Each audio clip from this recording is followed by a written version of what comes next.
Committee will come to order. And at the conclusion of opening statements yesterday, the chair called up H.R. 4771, and the bill was open for amendment at any point. The chair now recognizes Mr. Pitts to offer an amendment. Thank you, Mr. Chairman.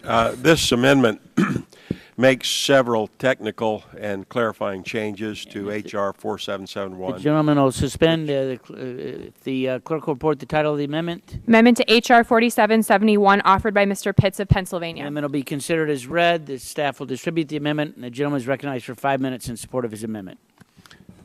Thank you, Mr. Chairman. This amendment makes several technical and clarifying changes to H.R. 4771, which was unanimously reported out of the Health Subcommittee. These changes have been discussed with the FDA, the DEA, with the various industry stakeholders that support this necessary and bipartisan piece of legislation, and I would encourage my colleagues to adopt this amendment. Gentleman yields back. Any other members wishing to seek recognition? Seeing none, the vote occurs on the Pitts amendment. All those in favor will say aye. Aye. Those opposed say no. The opinion of the chair, the ayes have it, and the amendment is agreed to. Are there further amendments to the bill? Seeing none, the question now occurs on favorably reporting H.R. 4771 as amended to the House. All those in favor will say aye. Aye. All those opposed say no. The opinion of the chair, the ayes have it, and the bill is favorably reported. Chair would now call up H.R. 669 as amended by the Subcommittee on Health and ask the clerk to report. H.R. 669 to amend the Public Health Service Act to improve the health of children and help better understand and enhance awareness about unexpected sudden death in early life. Without objection, the first reading of the bill is dispensed with. The bill will be open for amendment at any point. So ordered. Are there any bipartisan amendments to the bill? Are there any amendments to the bill?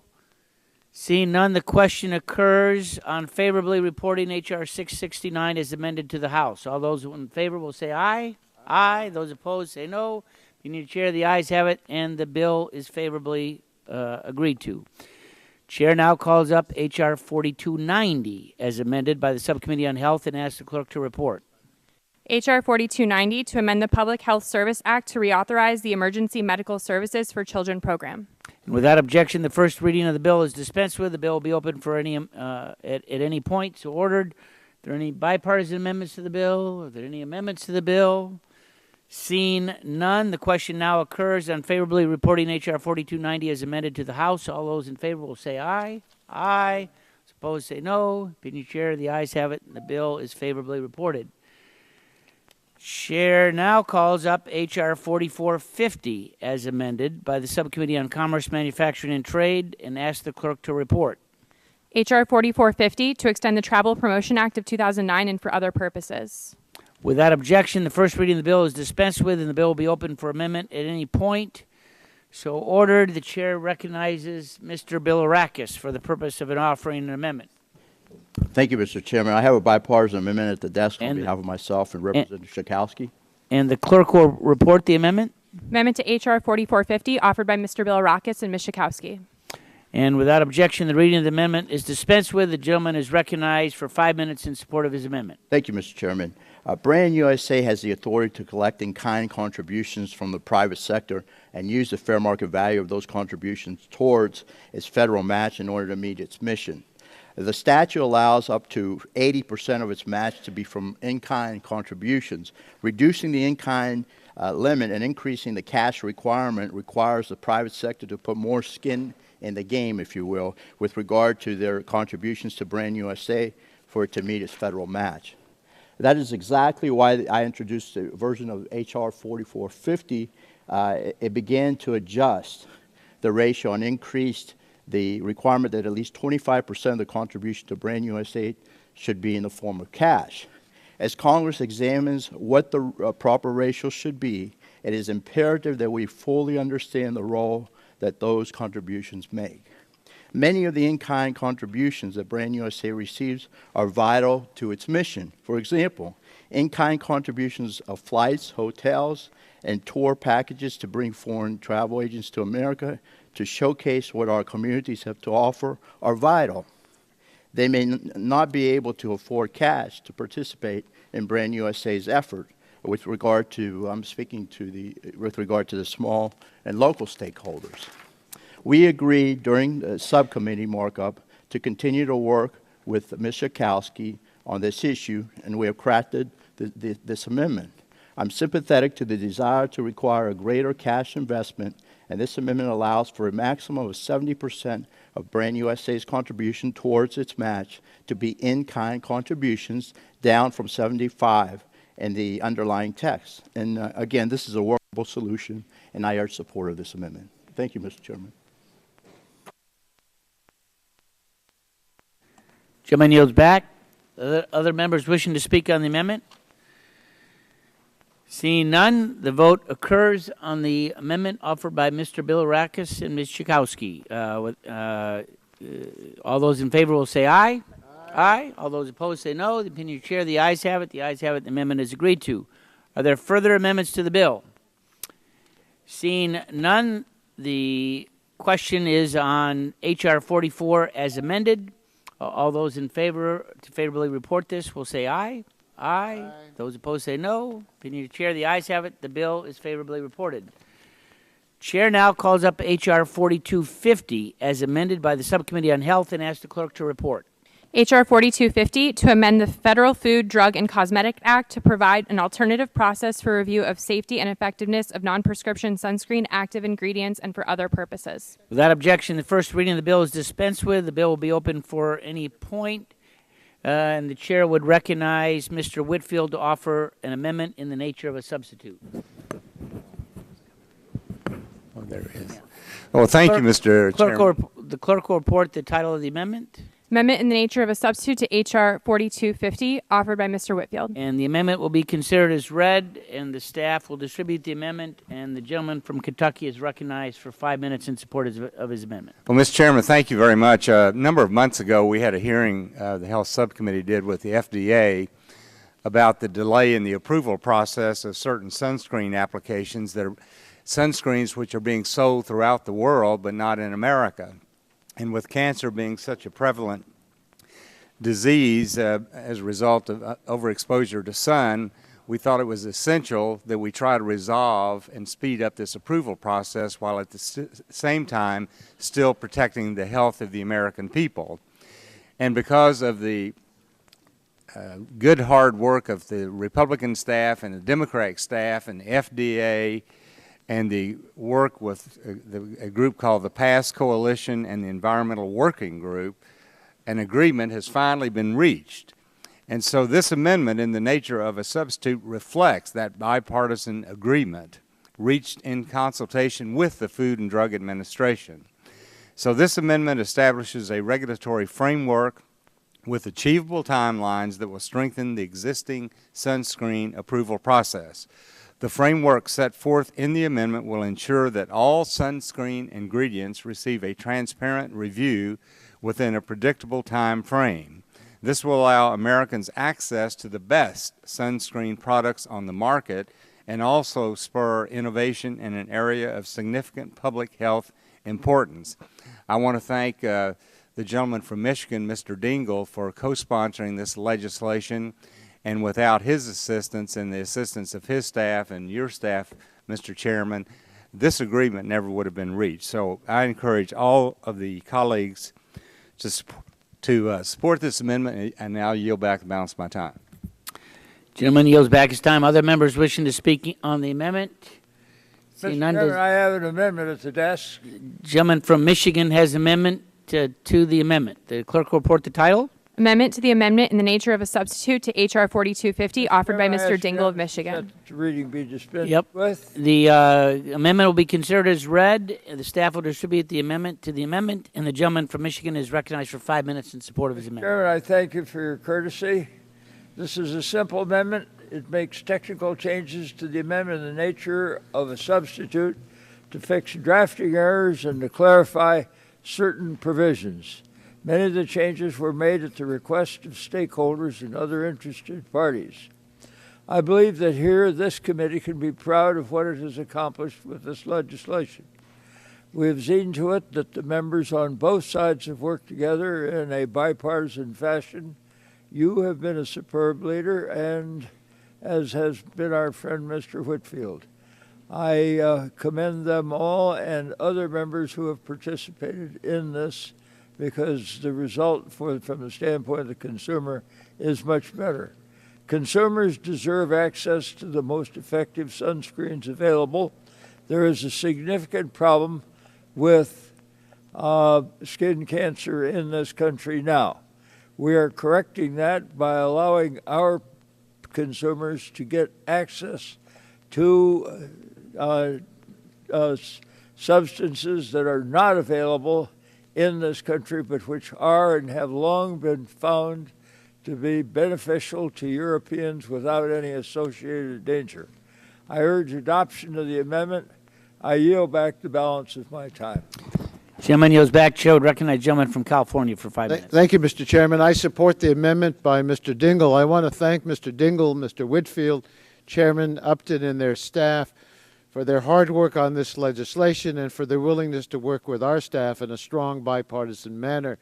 I also want to thank the PASS Coalition, the Environmental Working Group, and especially the FDA for working so diligently with us to come up with a workable approach that will enable FDA to review and make determinations on sunscreen applications in a timely manner.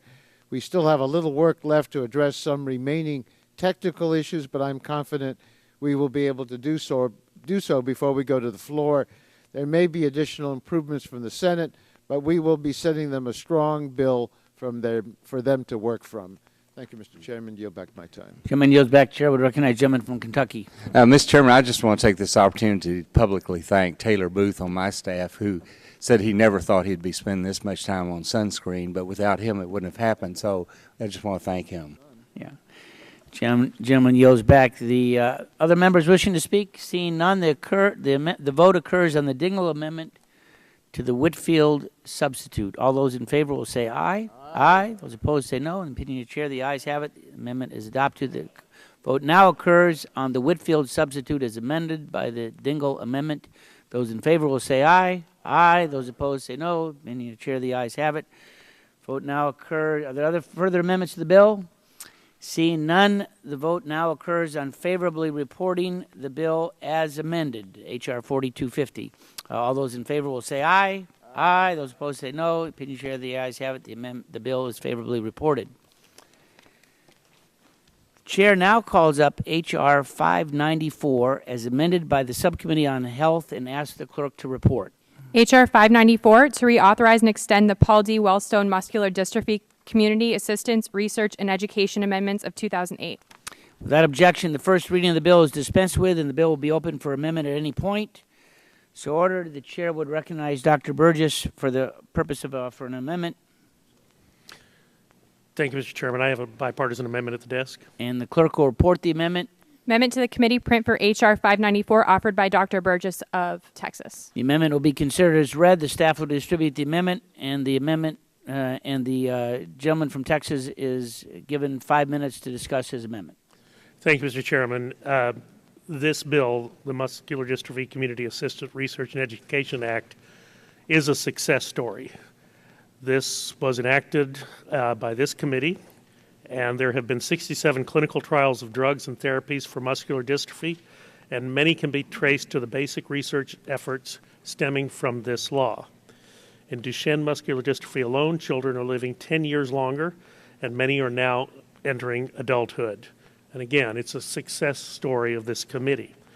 This bipartisan amendment makes additional clarifying changes from the subcommittee print that further tightens and narrows the language of the bill, reflecting productive conversations with our Senate colleagues.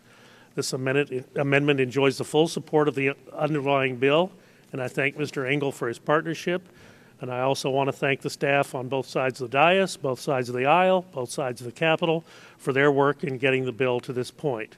I urge all members to support the amendment, support the underlying bill, and look forward to its speedy consideration on the floor of the House. And I'll yield back. Gentleman yields back. Other members wishing to speak on the amendment offered by Dr. Burgess and Mr. Engel? Seeing none, the vote occurs on the amendment. All those in favor will say aye. Aye. Those opposed say no. Opinion chair, the ayes have it. The amendment is agreed to. There are further amendments to the bill. Seeing none, the vote occurs on H.R. 594 as amended. Now, all those in favor will say aye. Aye. All those opposed say no. Opinion of the chair, the ayes have it. The bill is favorably reported. The chair now calls up H.R. 5057 and asks the clerk to report. H.R. 5057 to amend the Energy Policy and Conservation Act to permit exemptions for external power supplies from certain efficiency standards and for other purposes. Without objection, the first reading of the bill is dispensed with. The bill will be open for amendment at any point. Are there any amendments to the bill? Seeing none, the question now occurs on favorably reporting H.R. 5057 to the House. All those in favor will say aye. Aye. All those... Oh. Chair. I'm sorry. Yes, gentleman is recognized for 5 minutes.